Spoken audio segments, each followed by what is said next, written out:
In Chapter 2, we'll begin analyzing transactions, and this is a really important chapter because it's going to set you up for the rest of the course. Okay, starting off with some definitions. An account is a record that shows increases and decreases in an accounting element.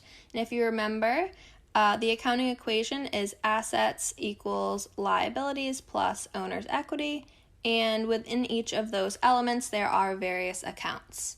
The three parts of an account are the title, a space for increases, and a space for decreases at the most basic level. And the most basic type of account is a T account. So a T account looks like this. It's, as it sounds, a T. On the left side, it's always going to be debit. On the right side, it is credit. And then at the top, you have the title. So let's just say this is the cash account. So that's what a T account looks like for cash. And no worries if you don't know what I mean by debit or credit yet. We'll go over that, but this is the most basic type of account. The balance of an account is the excess of increases over decreases. The ledger is a group of accounts for a business entity. So it shows all of the increases and decreases over time per account and then all of the accounts for your business. And the book does a really good job of showing you what it looks like. And then the chart of accounts lists all of the accounts in the ledger, and they're typically listed in the order in which they appear in the financial statement. So it'll start with the balance sheet accounts and the income statement accounts, etc. So these are some terms that I'll be using. The next part is to go over again what some of these accounts are. So as I said before, the three main elements of the accounting equation are assets, liabilities, and owner's equity. Assets, if we remember, are the resources owned by the business entity. So assets are what you own.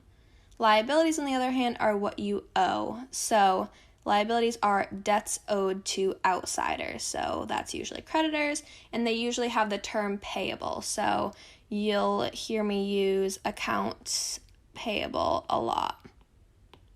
And that's when something is bought on account, it's not paid for with cash, so you owe a liability. Unearned revenues is another type of liability that we'll talk about in later chapters, and that's basically when cash is received before services are delivered. So if you think of like a magazine subscription or any type of subscription really, you pay for it in advance and then the business owes you whatever the service is over the course of the month. So that's an unearned revenue for that business.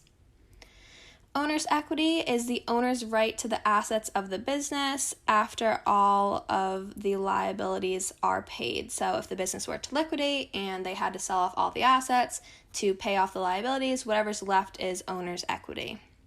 And the owner's equity is typically divided into the capital account. So that is where the owner puts in money. So that's your equity account, and the drawing account is where you do withdrawals. So if you have to take money out of your business for whatever reason, that would be done through the drawing account. Revenues and expenses are two important accounts. So revenues come from increases in revenues are increases in assets and owner's equity as a result of selling services or products to customers. So I'm sure you're familiar. If you sell a product or service, the customer pays you, and that is revenue, and it represents an increase in an asset because either they're paying you directly with cash, and cash is an asset, so it's increasing, or if they're paying you on account, that means they'll pay you eventually. That's an account receivable for you, and that's also an asset. And then revenue, as we'll go over later, is incorporated within owner's equity, so it affects owner's equity accounts as well.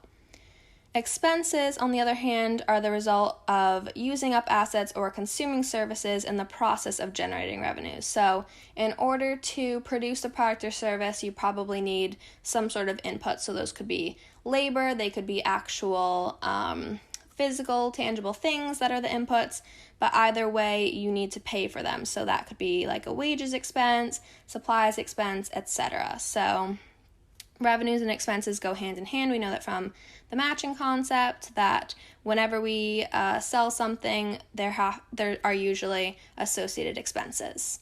Okay. So we use what's called a double entry accounting system. And what this means is that every business transaction should be recorded in at least 2 accounts. Sometimes it might be even more than that. So the result of this is that total debits equal total credits, and that is very important. Whenever you're journalizing something, and I'll go over that in a little bit, total debits should always equal total credits for the transaction, and that's because of this double entry accounting system. We're recording everything in at least 2 accounts. Next, another term, the normal balance in an account. So the sum of the increases in an account is usually equal to or greater than the sum of decreases.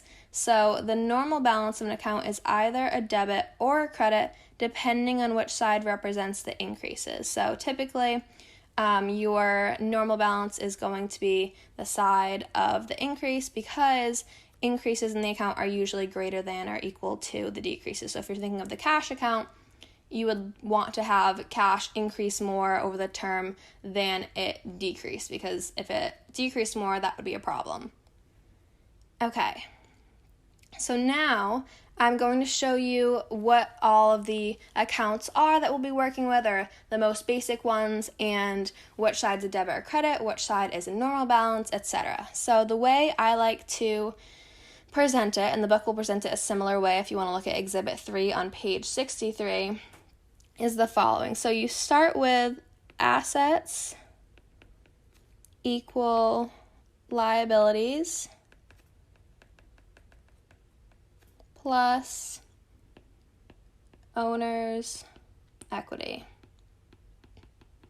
And then you're going to do a T account for each of these. So if you remember, a T account looks like this, looks like a T. And we have debit is always on the left and credit is on the right. And the abbreviation for debit is DR, the abbreviation for credit is CR. So then this is what you'll kind of have to memorize, or after you journalize enough, you'll have it in your head, but feel free to memorize it like this, write this down when you're working with accounts, etc. But basically, assets, to increase an asset is to debit an asset. So debit means to increase and credit means to decrease. And I'll go over all of this again in a second, but so far what you need to know is that to debit an asset means I'm increasing it, to credit an asset means I'm decreasing it. For liabilities, that is switched. So we're going to do our T account again. We have the debit side, the credit side, and they're always on the same side. For liabilities, to debit is to decrease, and to credit is to increase. And for owner's equity, it's the same. So we have debit and credit. To debit is to decrease, and to credit is to increase. And then the owner's equity account has 3 other related accounts that I'll put at the bottom here. So first we have the drawing account, which I mentioned earlier. We have our debit, our credit, and this is drawing. And drawing has the opposite signs as the owner's equity account because the drawing is decreasing and owner's equity, so it has opposite signs. So for the drawing account, to debit is to increase and to credit is to decrease. We also have revenue and expense accounts associated with the owner's equity account. So for revenue, we have again the debit side and the credit side. And for revenue, it is to debit is to decrease, to credit is to increase, and I think of that as revenue increases owner's equity, so it has the same signs as the owner's equity account. So debit is decrease, credit is increase, and then expense is the last one. So we have debit and credit, and this is expense. And expense, to debit is to increase, to credit is to decrease. And similar reasoning, expenses decrease owner's equity, so it has the opposite signs. So as a broad overview, going back to the beginning, to debit an asset is to increase it, to credit an asset is to decrease it, to debit a liability is to decrease it, and to credit a liability is to increase it. To debit owner's equity is to decrease it, and to credit owner's equity is to increase it. And then within owner's equity, or kind of under it as different branches below it, we have the drawing account, which is debit to increase, credit to decrease. Revenue, which is debit to decrease, credit to increase. And expense, which is debit to increase, credit to decrease. And just to reiterate, the drawing and expense accounts decrease owner's equity, so they have the opposite signs as the owner's equity account. Revenue increases owner's equity, so it has the same signs as the owner's equity account.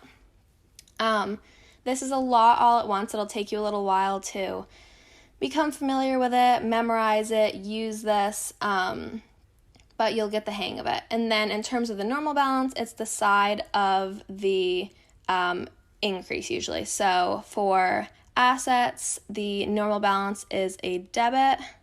For liabilities, the normal balance is a credit. For owner's equity, the normal balance is a credit. For drawing, the normal balance is a debit. For revenue, the normal balance is a credit. And for the expense account, the normal balance is a debit. So that highlight represents the normal balance of the account. Okay, again, you can look at this on page 63, Exhibit 3, for more detail. Okay, so what was the purpose of all that? What are we doing with it? We use all of that to journalize. So first, a journal is a record of when transactions occurred, and we're recording them in our journal. So journalizing is just the verb, that's to make a journal entry. And this method is pretty important. If you're stuck and you can't figure out how to journalize it, these are the steps you should follow. So first, you're going to determine which accounts were affected using the description of the transaction. So the first thing we do is determine which accounts were affected. So if I tell you we are buying land, we're buying land, that's what we're doing. So the first thing you do is what is affected. So the land account is going to be affected, and I didn't say it's on account, so we're assuming we're buying it with cash. So the land account and the cash account are affected. Then you're going to determine whether each account increases or decreases. So that's where you're going to begin to use debits and credits, but not yet. So if we're buying land for cash, the land account is increasing and the cash account is decreasing because we're buying the land, but we're spending cash on it.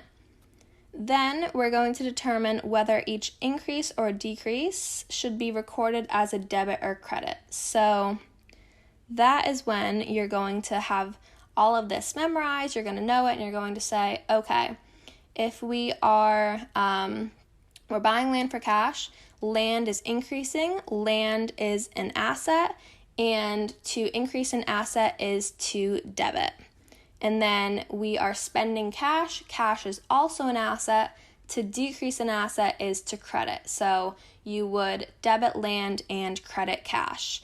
And then after you know that, you're going to record each transaction using a journal entry, and I'm going to show you what that looks like now. But that is your general process, and you'll use what I showed you before, and then you'll use what I'm about to show you now. So this is what a journal entry looks like. It always takes this format.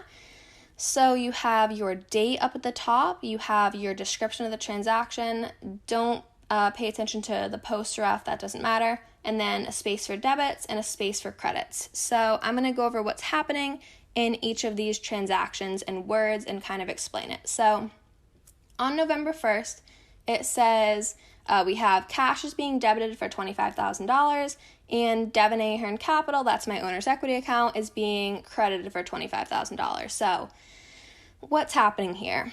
Cash is an asset, and it is being debited. So that means that it is increasing. So cash is increasing, and my owner's equity account is being credited. So owner's equity being credited is also an increase. So what's happening here?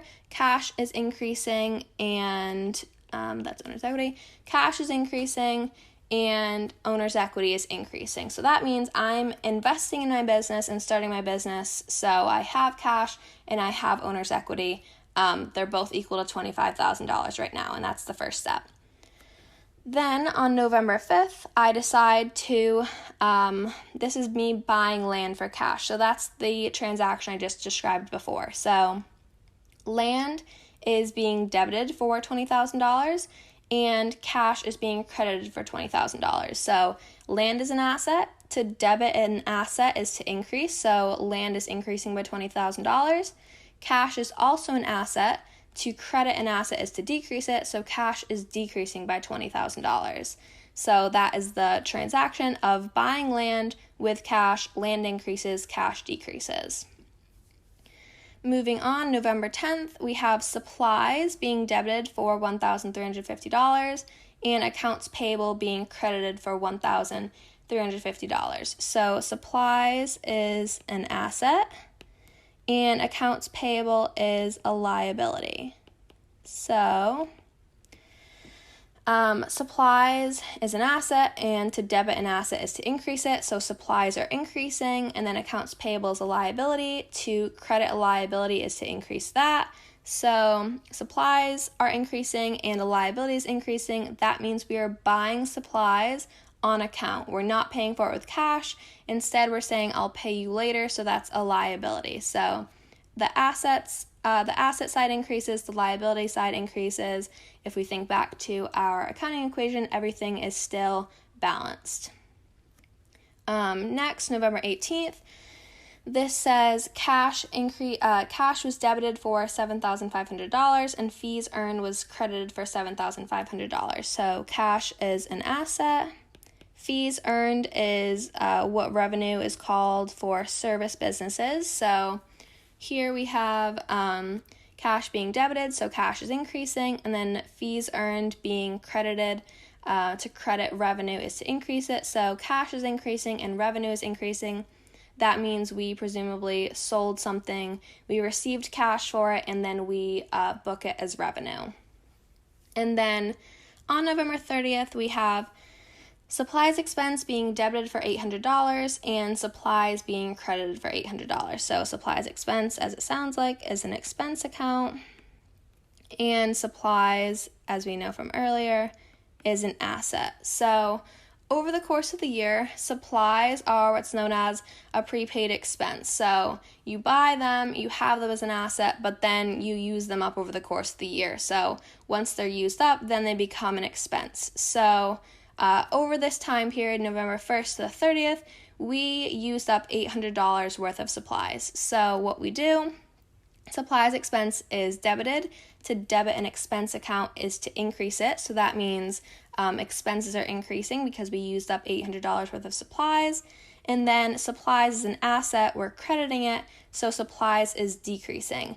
Like I said earlier, we used up those supplies, we no longer have them as an asset, so we are decreasing the asset account. And that is what is happening in all 5 of those transactions. That's like a beginning, that's an introduction to what journalizing is. It can obviously get a lot more complicated than this, but I would recommend going through some of these transactions, starting to memorize all of the different accounts and what debit and credit means for each of them, and then just practicing some of these transactions and interpreting them. Okay.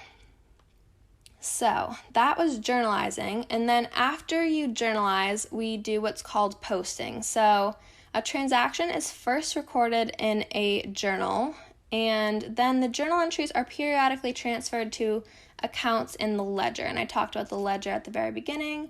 This is what the ledger looks like down here, so it looks very similar to a journal. We just have this additional part over here which keeps a balance of the debits and credits. So what you would do to post from the journal to the ledger, the date of the journal entry is entered into the date column, which makes sense. The amount is entered as a debit or credit depending on what the account is. You put the journal page number in the post reference column of the ledger and the account number in the post reference column of the journal. You don't really need to know that, but basically what that does is it makes it easier to find things, and if things go wrong, you can trace back your steps.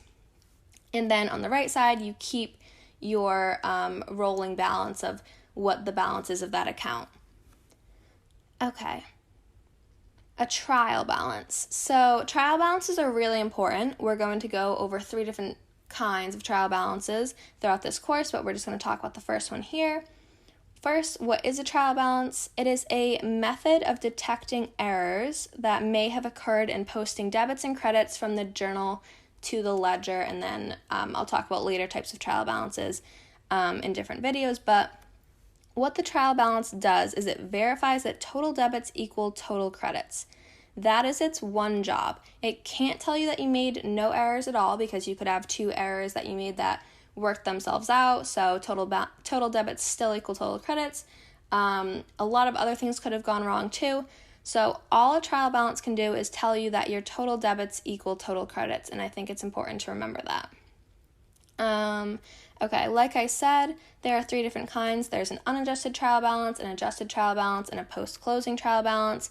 We'll talk about the other 2 later on in the course, but right now we're just going to focus on an unadjusted trial balance. So again, what the method is: first, you list the name of the company, the title of the trial balance, so which one of those 3 is it, that's important, and then the date it was prepared. Then you are going to list the accounts from the ledger and their debit or credit balances, and then you are going to total the debit and credit columns, and finally you'll verify that they equal each other. So pretty simple. I'll show you what it looks like. So this is an example, a very basic one, of a trial balance for Moon Service Inc. This is an unadjusted trial balance. You see here we have all of the account names, and we have their corresponding total amounts. So the cash account has a debit balance of $401,570. Then if we look down at maybe the utilities expense account, that has a debit balance of $180. If we look back up at accounts payable, that has a credit balance of $4,500. You put in all the total balances for the period, and then you sum them. So the total debit balance is $446,500. Sorry, struggling there. And the same for the credit balance. And they equal each other. Everything works out there. We're good for now. We've proved that debits equal credits. That doesn't mean that no errors occurred. It just means that no visible errors are here right now. Okay. If the trial balance totals are not equal, it's very obvious that an error has occurred. So if the difference is 10, 100, or 1,000, you likely made an error in addition. If the difference is evenly divisible by 2, that means you may have entered a debit balance as a credit balance, or vice versa. If it's evenly divisible by 9, that means an account balance may have been incorrectly copied. So there's 2 different things that could have happened here. The first is a transposition, so that's an incorrect order of digits. So let's see if I can read numbers this time. Instead of 542, we might have written 524. So that would be a transposition. A slide is the other type of error that could have occurred. That's when it's copied incorrectly 1 or more spaces. So instead of 542, we wrote 5240 or 5,420. If it's not divisible by any of these, you might have just omitted an entry, so that's another error that could have occurred. And then if it's none of these, unfortunately, you'd have to go through and review your whole process again, go back to the journals, go back to the ledger, and try to work your way and figure out where the error could have occurred. Okay. And then an error may have occurred that does not cause the trial balance to be unequal, so that might be discovered by an unusual account balance or something like that. So, if an error was discovered and it was already journalized and posted to the ledger and everything else, it needs to be fixed, because you can't just leave your records incorrect like that. So what you do is you do a correcting journal entry. And when you do a correcting journal entry, you're usually doing the opposite. So in this example, it says, we purchased office equipment, but it was recorded as a debit to supplies and a credit to accounts payable. So let's say this was for, I don't know, like $100. This is what we recorded. So we said it was a debit to supplies. So supplies is debited for $100 and accounts payable was credited for $100. And this is incorrect because we purchased office equipment, which is not the same thing as supplies. So what we do is usually opposite. So supplies is wrong. We incorrectly debited supplies for $100. So, and we didn't do anything to office equipment. So office equipment is an asset. It should be debited. So our correcting journal entry will look like this. We'll have office equipment being debited for $100 because that's what should have happened. We bought office equipment. It's an asset. So we are debiting it to increase. And accounts payable, we did do that correctly. So accounts payable was credited for $100. The balance of that account is fine. But the balance of the supplies account is incorrect. We didn't do anything to supplies in reality, but we recorded it as a debit, which is incorrect. So now to fix that, we are going to credit supplies for $100. So supplies is going to be credited for $100, and that effectively cancels it out. So supplies was debited for $100 over here, and it was credited for $100 right here. So that's net zero. So now what we have in kind of fragments, but the account totals are still right, we have office equipment being debited over here for $100, which means office equipment increase. And over here we have accounts payable being credited for $100, which means accounts payable also increased because we bought office equipment on account. And that is how you would solve that situation. Okay, now that is the review of the material for Chapter 2. We're going to do a few practice problems. So first, this goes back to our initial definitions. An account is said to have a debit balance if, so we talked about what the normal balance of an account is, so that's the side with increases, but the regular balance in an account is typically, that's typically going to be A. The amount of the debits exceeds the amount of the credits.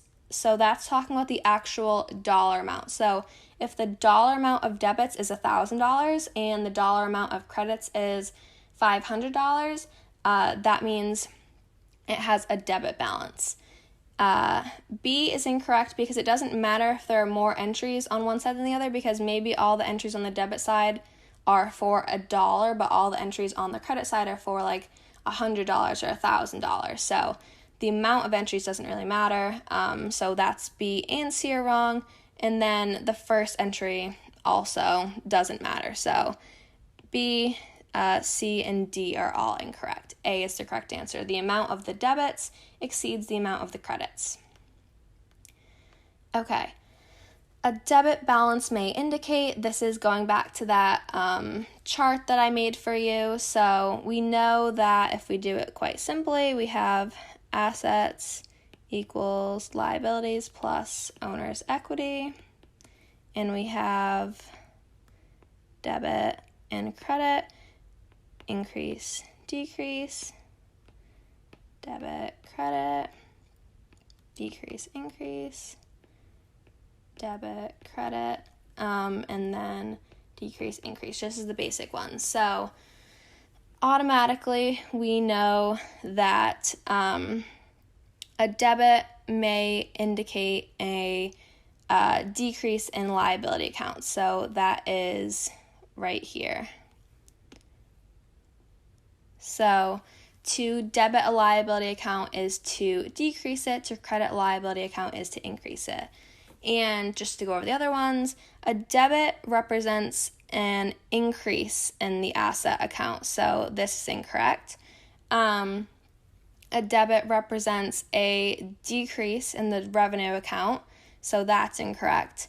And a debit represents an increase in the drawing account, so that is also incorrect. And if you're confused about any of those, you can go back and look at that chart that I showed you earlier.